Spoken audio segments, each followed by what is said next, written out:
You ask Tiger to solve. This deals with linear equations with one unknown.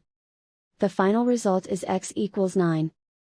Let's solve it step by step. Group all constants on the right side of the equation. Subtract 1 from both sides.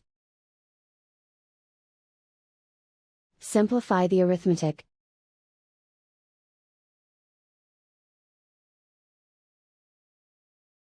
Isolate the x. Divide both sides by 7. Simplify the fraction. Find the greatest common factor of the numerator and denominator. Factor out and cancel the greatest common factor.